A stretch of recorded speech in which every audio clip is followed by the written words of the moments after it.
அனைத்து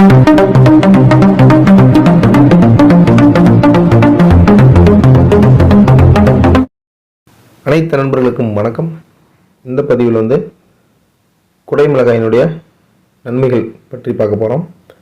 அதாவது பார்த்திங்கன்னா, குடைமிளகாயும் அதிகமாக நம்ம எடுத்துக்கவும் கூடாது, அதே சமயம் நிறைய சத்துக்களும் இருக்குது. ஸோ அப்பேற்பட்ட குடைமிளகாயினுடைய நன்மைகள் தான் இந்த பதிவில் நம்ம பார்க்க போகிறோம். இதில் நோட் பண்ண வேண்டிய விஷயம் என்ன அப்படின்னு பார்த்திங்கன்னா,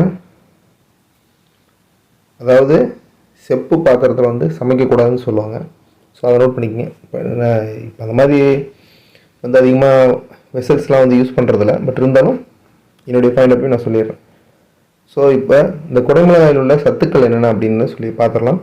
அதாவது பார்த்திங்கன்னா, விட்டமின் சி, ஏ, இ, B6 இது மட்டும் இல்லாமல் பார்த்திங்கன்னா கொழுப்பு ரொம்பவும் கம்மி. அப்புறம் சோடியம், பொட்டாசியம், மெக்னீசியம், இரும்பு போன்ற சத்துக்கள் இருக்குது. ஸோ இந்த அளவுக்கு இத்தனை சத்துக்கள் நிறைந்த இந்த கேப்சிகம் நம்ம அதிகமாக பயன்படுத்துகிறோமா அப்படின்னா இல்லை. இப்போ பார்த்திங்கன்னா நிறைய சிட்டிஸ், நிறைய ஹோட்டல்ஸ், நிறைய பிளேஸில் யூஸ் பண்ணுறாங்க, நிறைய மெஸ் இந்த மாதிரி இடத்துல யூஸ் பண்ணுறாங்க. பட் நம்ம வீட்டில் ரெகுலராக யூஸ் பண்ணுறோமா அப்படின்னா கிடையாது. ஸோ வீட்டில் நம்ம இன்னும் இந்த கேப்சிகம்லாம் ஏதாவது 1-2 டைமில் தான் எடுத்துக்கிறாங்க. பட் இன்னுமே பார்த்திங்கன்னா நிறைய வீட்டில் அந்த கேப்சிகம் அப்படின்னா கூட கிராமத்தில் நிறைய பேருக்கு தெரிய வாய்ப்பு இல்லை. ஸோ அந்தளவுக்கு இந்த கேப்சிகம் இன்னும் ரீச் ஆகலை. பட் இருந்தாலும் கேப்சிகமில் சில சத்துக்கள் இருக்குது, நன்மைகளும் இருக்குது. ஸோ அந்த நன்மைகள் இப்போ என்னென்ன அப்படின்னு பார்த்துருவோம். அதே மாதிரி கேப்சிகம் 3 கலரில் ரொம்பவும் ஃபேமஸாக இருக்குது. அதில் அதிகமாக மோஸ்ட்லி பார்த்திங்கன்னா க்ரீன் கலர் தான் அதிகமாக கிடைக்கக்கூடியது. ஸோ அதில் பார்த்திங்கன்னா அதோட நன்மைகள் என்ன அப்படின்னு பார்த்துருவோம். ஃபர்ஸ்ட் ஒன் பார்த்திங்கன்னா, நம்மளுடைய வெயிட் குறைக்கிறதுக்கு, அதாவது எடை குறைக்கிறதுக்கு இந்த குடைமிளகாய் ரொம்பவும் பயன்படுது. ஏன்னா இதில் கலோரியும் கொழுப்பும் ரொம்ப கம்மியாக இருக்குது. ஸோ அதனால் நம்ம கேப்சிகம் நம்ம உணவில் சேர்த்துக்கிட்டோம் அப்படின்னா நமக்கு எடை குறைவதற்கு வாய்ப்புகள் இருக்குது. அதே மாதிரி பார்த்திங்கன்னா நார்ச்சத்தும் இருக்கிறதுனால நம்ம ரெகுலராக நம்ம எடுத்துக்கணும் அவசியம் கிடையாது. கேப்சிகம் நம்ம உணவில் சேர்த்துக்கிட்டால் போதும். வாரம் 1 முறையோ 2 முறையோ நம்ம எடுத்துக்கிட்டோம்னாவே போதும், நமக்கு ரொம்ப நல்லது. ஸோ இந்த கேப்சிகம் எடுத்துக்கிறதுனால நமக்கு எடை குறைவதற்கு வாய்ப்புகள் இருக்குது. நெக்ஸ்ட் ஒன்று பார்த்திங்கன்னா புற்றுநோய். அதாவது பார்த்திங்கன்னா புற்றுநோய் வராமல் தடுப்பதற்கு இந்த குடைமிளகாய் உதவுது. இந்த குடைமிளகாயில் ஆன்டி ஆக்சிடென்ட் மற்றும் அலர்ஜி தன்மை இருக்கிறதுனால இந்த புற்றுநோய் வராமல் தடுப்பதற்கு உதவி செய்யுது. இது மட்டும் இல்லாமல் பார்த்திங்கன்னா நம்ம இந்த குடைமிளகாய் உணவு சேர்த்துறதுனால இது மட்டும் இல்லாமல் பார்த்திங்கன்னா சிறுநீர் பை பிரச்சனை, கணையம் பிரச்சனை, அப்புறம் புரோஸ்டேட் மற்றும் மார்பக புற்றுநோய் போன்ற பிரச்சனைகளும் வராமல் தடுப்பதற்கு இந்த கேப்சிகம் ரொம்பவும் பயன்படுது. ஸோ நெக்ஸ்ட் ஒன்று பார்த்திங்கன்னா உடல் வலி. இப்போலாம் பார்த்திங்கன்னா நம்ம எந்த ஒரு ஒர்க்கு பண்ணனாலும் பார்த்திங்கன்னா கொஞ்சம் நேரம் தான் வேலை செய்ய முடியுது. அதுக்கப்புறம் பார்த்திங்கன்னா நமக்கு ரொம்ப சோர்வாயிடுது, ரொம்ப டயர்டாகிடுது. ஸோ நம்ம ரொம்ப டயர்டாக செய்ய உட்காந்துக்கிறோம். உடனே டீ குடிக்கணுங்கிறோம், பப் சாப்பிட்ணுங்கிறோம், ஒரு ஸ்நாக்ஸ் சாப்பிட்ணுங்கிறோம், ஏதோ ஒன்று பண்ணணுங்கிறோம், இல்லை கொஞ்சம் நேரம் தூங்கணுங்கிறோம், கொஞ்சம் நேரம் உட்காந்துருக்கலாங்கிறோம். ஸோ அந்தளவுக்கு சத்துக்கள் எல்லாருக்குமே ரொம்ப குறைவாயிடுச்சு. அதாவது பார்த்திங்கன்னா அப்போ சாப்பிட்ட மக்களுக்கு இருக்கிற சத்துக்கள் இப்போ அதில் ஒரு 100ல் ஒரு 20-30% இருக்குதே அப்படிங்கிற மாதிரி மக்கள் இருக்கிறாங்க. அப்போல்லாம் எவ்வளோ நேரம் கடுமையாக உழைச்சாங்க, அந்தளவுக்கு உணவும் சாப்பிட்டாங்க, சத்தான உணவுகள் சாப்பிட்டாங்க. ஸோ அவங்க உடல் எந்த ஒரு பாதிப்பு இல்லாமல் இருந்தாங்க, எப்பவுமே சுறுசுறுப்பாகவே இருந்தாங்க. ஆனால் இப்போ இருக்கிற மக்கள்லாம் பார்த்திங்கன்னா கொஞ்சம் நேரம் வேலை செஞ்சாவே டயர்டாயிடுறாங்க, திடீர்னு டீ குடிக்கலாங்கிறாங்க, ஸ்நாக்ஸ் சாப்பிட்லாங்கிறாங்க, கொஞ்சம் ரெஸ்ட் எடுக்கணுங்கிறாங்க. இது போன்ற பிரச்சனைகள் இருக்குது. ஸோ இந்த மாதிரி டைமில் உடல் வலி, அதாவது பார்த்திங்கன்னா இந்த குடைமிளகாய் நம்ம கேப்சிகம் எடுத்துக்கிறதுனால நம்மளுடைய உடல் வலிக்கு மிகவும் சிறந்ததுன்னு சொல்கிறாங்க. அதாவது அலர்ஜி எதிர்ப்பு தன்மை இதில் இருக்கிறதுனால. அதே மாதிரி பார்த்திங்கன்னா இந்த மூட்டுக்களில் ஏற்படும் வீக்கமாக இருக்கட்டும், அதே மாதிரி கூட நம்ம உடல் வலி, சோர்வையாக இருக்கட்டும், இந்த மாதிரி பிரச்சனைகள்லாம் சிறந்த ஒரு நிவாரணின்னு சொல்லலாம். ஸோ இந்த கேப்சிகம் நம்ம எடுக்கிறதுனால நமக்கு உடலில் உள்ள வலிகளை குறைத்து நம்மளை காக்கிறது. ஸோ அதே மாதிரி பார்த்திங்கன்னா சருமத்திற்கு ரொம்ப நல்லதுங்கிறாங்க. அது எப்படி அப்படின்னு பார்த்தீங்கன்னா அதில் விட்டமின் இ இருக்கிறதுனால, அதாவது பார்த்திங்கன்னா நம்ம வாரம் 1 முறையோ கேப்சிகம் எடுத்துக்கிறதுனால நம்ம தோலில் ஏற்படும் சுருக்கத்தை போக்கி வயதான தோற்றம் ஏற்படுவதை தடுப்பதற்கு இந்த கேப்சிகம் ரொம்ப பயன்படுத்துங்கிறாங்க. ஸோ அதனால் வந்து சருமத்திற்கு ரொம்ப நல்லதுன்னு சொல்கிறாங்க. ஸோ அதனால் கேப்சிகம் வந்து நம்ம முடிஞ்ச அளவுக்கு நம்ம ரெகுலராக வந்து சாப்பிடக்கூடாது. எப்பவுமே டெய்லியுமே எந்த ஒரு வெஜிடபிள் இருந்தாலும் டெய்லி நம்ம எதுக்கு எடுத்துக்கூடாது. அளவுக்கு அதிகமாக எந்த ஒரு உணவும் நம்ம சாப்பிடவும் கூடாது, தெரிஞ்சுக்கிங்க. ஸோ அதனால் வந்து கேப்சிகம் எடுத்துக்கலாம். நீங்கள் வாரம் ஒரு முறையோ இல்லை 2 வாரம் ஒரு முறையோ நம்ம வந்து எடுத்துக்கலாம், ஒன்றும் பிரச்சனை கிடையாது. அடுத்ததாக பார்த்திங்கன்னா கூந்தல் வளர்ச்சிக்கும் குடமிளகையை ரொம்ப பயன்படுத்துகிறாங்க. நம்ம இந்த கேப்சிகம் வந்து சாப்பிட ஆரம்பித்தோம் அப்படின்னா தலைமுடியின் வந்து தலைமுடியினுடைய வேர் வந்து வலிமையாக்கி நம்ம தலைமுடியை ஆரோக்கியமாக வைப்பதற்கு இந்த கேப்சிகம் வந்து ரொம்பவும் பயன்படுது அப்படின்னு சொல்கிறாங்க. ஸோ அதனால் வந்து நம்ம குடமிளகாய் வந்து எடுத்துக்கலாம். அதாவது பார்த்திங்கன்னா சருமத்திற்கும் நல்லது, இப்போ நம் கூந்தலுக்கும் வந்து ரொம்பவும் நல்லது. அதாவது பார்த்திங்கன்னா எப்படி அதே மாதிரி பார்த்திங்கன்னா அந்த குடமிளகாய் வந்து ஆலிவ் எண்ணெயில் வந்து கட் பண்ணி ஊற வச்சு 3 நாள் கழித்து அந்த குடமிளகாயை எடுத்துகிட்டு கூட வடிகட்டி கூட நம்ம வந்து எண்ணெயை வந்து பயன்படுத்தலாம் அப்படின்னு சொல்கிறாங்க. அதனால் நீங்கள் வேணும்னா பயன்படுத்திங்க. அடுத்தது வந்து செரிமான பிரச்சனை, அதாவது பார்த்திங்கன்னா வாயு சம்மந்தப்பட்ட பிரச்சனையாக இருக்கட்டும், அதே மாதிரி பார்த்திங்கன்னா மலச்சிக்கல் பிரச்சனைக்கும் வந்து சிறந்த தீர்வுன்னு சொல்லலாம்.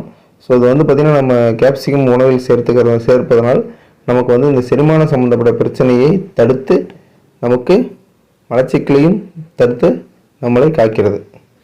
அதாவது பார்த்திங்கன்னா இரைப்பையில் சுரக்கும் ஜீரண நீரை தூண்டி செரிமானத்தை துரிதப்படுத்தி நமக்கு தருது. ஸோ அதனால் வந்து கேப்சிகம் நம்ம எடுத்துக்கலாம்.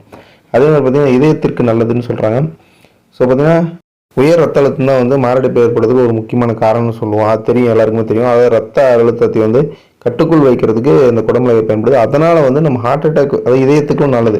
ஸோ அதாவது பார்த்திங்கன்னா நம்ம ரத்த அழுத்தத்தை வந்து சீராக வைத்துக் கொள்வதற்கு இந்த குடமிளகை பயன்படுறதுனால நமக்கு இதயம் சம்மந்தப்பட்ட பிரச்சனைகள் ஏற்படாமல் நம்மளை காக்கிறது.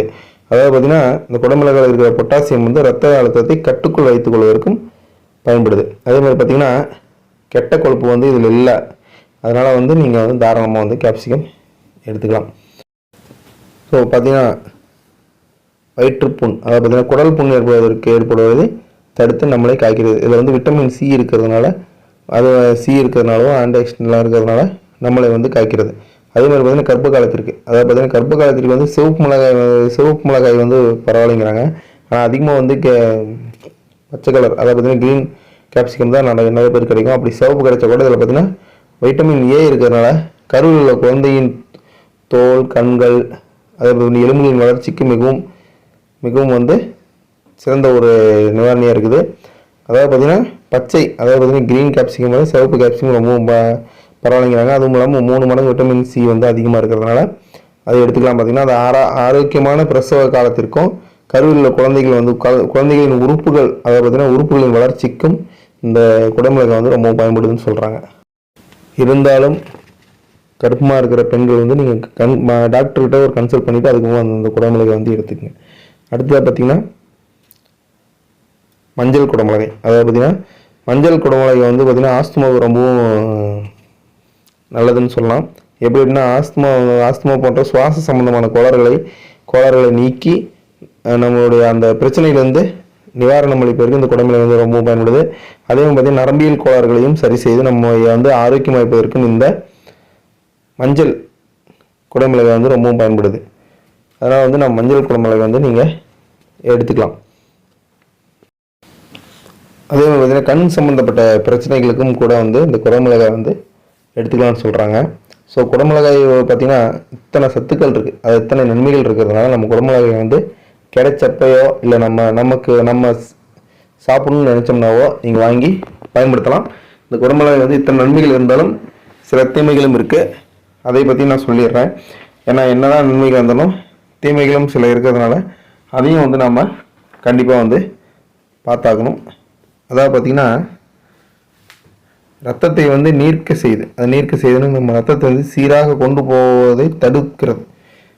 ஸோ சிலருக்கு மட்டும்தான். ஸோ ஆனால் வந்து ரத்தப்போக்கை ஏற்படுத்துவதற்கு காரணமாக இந்த குடமிளகாய் இருப்பதற்கு வாய்ப்பு இருக்கிறதுனால அதுவும் வாய்ப்பு இருக்குது. அதனால் நீங்கள் ஓரளவுக்கு நீங்கள் ஒன்ஸ் நீங்கள் சாப்பிட்டீங்கன்னா உங்களுக்கு அந்த உடலில் ஏற்படும் மாற்றங்கள் தெரியும். ஸோ நீங்கள் முடிஞ்ச அளவுக்கு வந்து டாக்டர்கிட்ட கன்சல்ட் பண்ணிட்டு நீங்கள் எடுத்துக்கலாம்.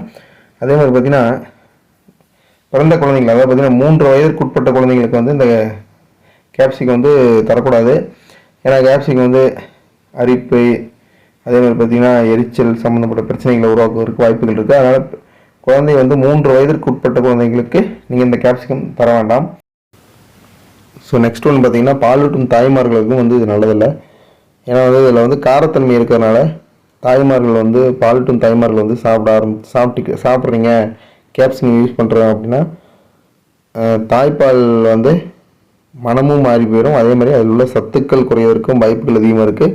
இது மட்டும் இல்லாமல் கேப்சிகம் வந்து காரத்தன்மை இருக்கிறனால வந்து பாலூட்டும் தாய்மார்கள் வந்து அந்த டைமில் வந்து எடுத்துக்க வேண்டாம். முடிஞ்ச அளவுக்கு நீங்கள் டாக்டர்கிட்ட கன்சல்ட் பண்ணிட்டு எடுத்துக்க. அதே மாதிரி பார்த்திங்கன்னா வயிற்றுக்கோளாறு, ஸோ அடிக்கடி இந்த மலச்சிக்கல் பிரச்சனை இல்லாமல் ஏற்படுவதற்கு வாய்ப்புகள் இருக்குது. அதே மாதிரி பார்த்திங்கன்னா ரெகுலராக வந்து கேப்சிகம் எடுத்துக்கூடாது. நேரடியாக சொல்லியிருக்கேன். இதில் வந்து காரத்தன்மை இருக்கிறதுனால வந்து ரெகுலராக எடுத்துக்கூடாது. ஏன்னா ஒரு சிலருக்கு வந்து அலர்ஜி சம்மந்தப்பட்ட பிரச்சனையாக இருக்கட்டும், இல்லை தோலில் ஏற்படும் ஏதாவது அரிப்பு சம்மந்தப்பட்ட பிரச்சனை ஏற்படுவதற்கு வாய்ப்புகள் இருக்குது.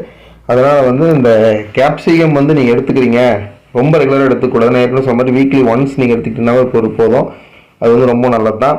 அதேமாதிரி வந்து உடம்புல வந்து ஏதாவது பிரச்சனை இருக்குது அப்படிங்கிறீங்க, தயவு செஞ்சு வந்து நீங்கள் இந்த கேப்சிகம் வந்து ரெகுலராக எடுத்துக்காதீங்க. ஸோ அதனால் வந்து முடிஞ்ச அளவுக்கு கேப்சிகம் கிடைக்கிறப்ப நீங்கள் பயன்படுத்துங்க. அதே சமயம் கர்ப்பமான பெண்கள் பாலூட்டும் தாய்மார்கள்லாம் வந்து நீங்கள் டாக்டர்கிட்ட கன்சல்ட் பண்ணிட்டு நீங்கள் எடுத்துக்கங்க.